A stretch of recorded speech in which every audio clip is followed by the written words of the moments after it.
Now, don't take your eyes for granted. Here with some easy steps you can take to keep your peepers healthy. And surprising facts you might not have known. Our natural health specialist, Bryce Wylde, joins us. How are you? Peepers. You know what? It's one of those things that it is very difficult to avoid deterioration of the eyesight. Once you get to, what is it, 40? Natural consequence of aging, yeah, 40, mid-40s, that's when things start to literally visually change. Well, yes, and they call it, you know, sexy stuff like old eyes. That's like basically clinically what it's called, like your eyesight just deteriorates. So let's talk a little bit about what are sort of the parts of the eye. Yeah, let's go through the anatomy of the eye. Yeah. This is my good friend Cyclops here.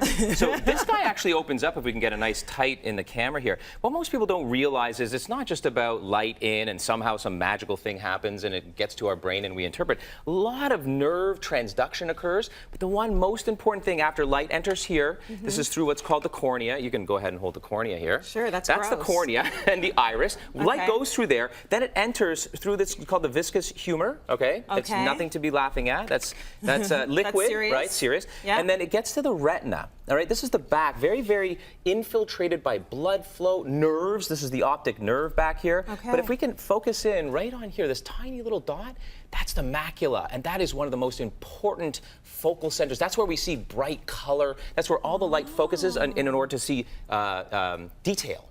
Right, so that's the most important part of our eye. So the macula, keep that into consideration, the retina, and then of course the cornea. Those are the three most important aspects of the eye that I want you to remember moving forward today. And that tiny little dot at the back, that is responsible for all of that detail and everything. Focal color vision, right? Yeah, Very interesting. And so when you go to see a doctor and you think about, you know, vision, you think about, well, near and close, and as a 40, as you mentioned, that kind of starts to dissipate, some more than others, the close vision, and some more than others, the distance vision. But you know, eyes are not just about close and far. You can see a lot more in the back of the eye. But a doctor, an ophthalmologist, can see a lot more about looking at your retina. Yes. They can look into whether or not you're balanced for blood sugar, cardiovascular disease. For that matter, why they do the light in the eye? Well, no, when they're literally looking in your eye with an ophthalmoscope, that's what they're looking at. Is you know, there's something called cotton wooling that might represent diabetes.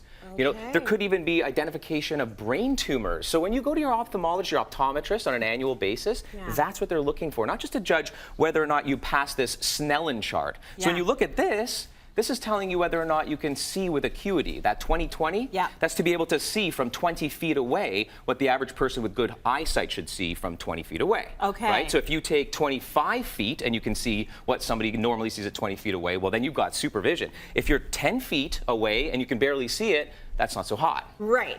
So let's talk a little bit about the difference between nearsighted, farsighted. What is the thing that determines what you are going to be? Like, and is one more prevalent than the other? Yeah. So nearsightedness versus farsightedness. So nearsightedness is myopic or myopia. Farsightedness is hyperopia. So back to our good friend, the eyeball. Typically, what's happening here is in myopia or nearsightedness, a stretching. Of the literal eyeball itself. So when light enters, it doesn't focus on the back or the retina, it focuses in front of the retina, causing a blurring. That's the physiology. Now, a number of things causes that, genetics, for example, but get this, beyond genetics, it's a little bit of a hit and miss. There is some genetics behind it, but what's really interesting in this day and age, since the mid-70s, this has gone up 25%, myopia has. And this typically occurs in the, you know, around the 12 to 54-year-old when you can actually determine whether you're myopic, but that's gone up 25%. Why? We live in urban environments. We don't train our eyes to see in far distances. So we become more nearsighted. So when you're nearsighted or myopic, it means you can see better close up, because what are our eyes doing all day? We're looking at things like this, screens, we'll talk about that, versus being able to see in the distance. So if you are living in the western region and you've got flat land for miles, maybe you don't have that as much. Absolutely. Maybe your eyes have to be trained to look far, but that's very interesting. Those statistics are bang on. So, you know, the East versus the West, first world, it's a first world country disorder, right? So then the genetics. I mean, there are other genetics, such as our ability to absorb vitamin A. So important. We'll talk later on in the show about nutrients, but BCMO1 gene. People have this gene, can't absorb vitamin A.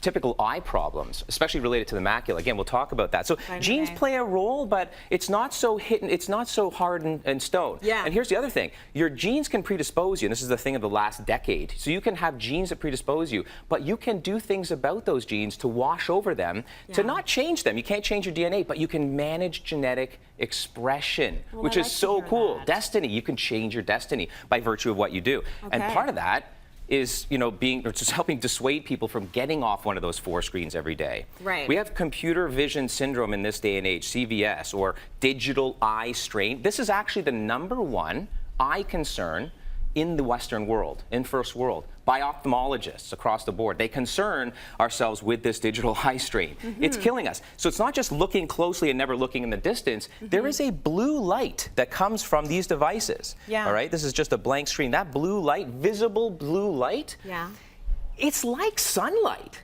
It literally destroys the retina that retina, those rods and cones, those cells I told you about, very sensitive to free radicals. Blue light emission causes free radical damage to the back of the eye. All right, so here's a tip. Blue blockers. You might look a bit like a nerd. Those are sexy. Wearing this whenever you're on the computer. I mean, these are blocking blue light. Wow, you look like super 3D right now to me. Really? Here, try these out. Yeah. So blue blockers are these yellow lights, or yellow glasses that block the blue light so that they're not damaging the back of your eye. Yeah, I feel like you're like more detailed or something all of a sudden. So what those are doing for you is blocking out the hyper blue light. So especially the incandescent lights and all the blue lights from the screens are being blocked from your retina. So that's a healthy thing to do. Plus they match my top, so. You look sexy.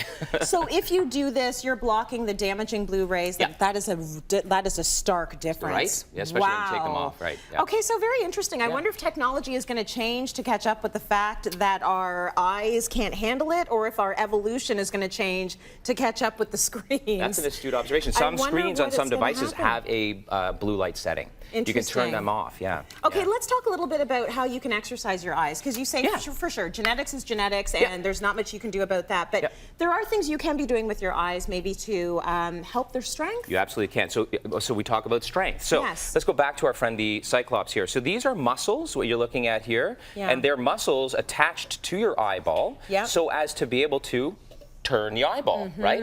So the theory is, and this is not fully proven in hard science, but they're working on it. The theory is the more that you move your eyeball, not just looking close, looking far, looking close. That's called, by the way, the 20-20-20 exercise. So when you're looking at a screen, every 20 minutes, for 20 seconds, look at something 20 feet away, approximately, okay? You don't have to measure that. So every 20 minutes for 20 seconds, 20 feet away. That's an incredible exercise for the iris. So this is also got little tiny, the part of the eye that's got the color, tiny muscles. So when you look far away, this iris will open, right? Dilate. When you look close up, it will, vice versa, sorry. It'll actually dilate when you look close. So the point is that's a muscle that's opening and closing. So same thing, when you look to your left, up, to your right, and down, you do that for about 30 seconds, you're literally working out these muscles on the sides of your eye, bringing more blood flow to your eyeball. See, everyone that's afraid of the gym, just do this. Well, it's a workout. So you just said it. It's an ocular workout, right? So the other thing you can do just before you start that is you can get your hands all nice and warm, friction for about 5 seconds, and you can place that on your eyeball, especially when you're experiencing computer vision strain. What that's going to do is bring heat and relax your ciliary muscles in your focus. So that's another one. Oh, really? Massaging temples. Literally, it's all about getting blood flow to your head region. And the suboccipital muscles, these muscles here, these muscles back here, that they're just under the occiput of your skull, when they get tight from what's called forward head carriage, at the computer desk, or they get tight, that blocks blood flow from getting up into the head. If blood flow to the head, I don't care where, the brain, the eyes, is all part of the same thing. These are extensions of your brain. If it gets blocked, less blood flow, less oxygen, less nutrients, means these don't work as well, more potential for oxidative stress, free radicals, and damage. Okay, exercise the eyes, guys.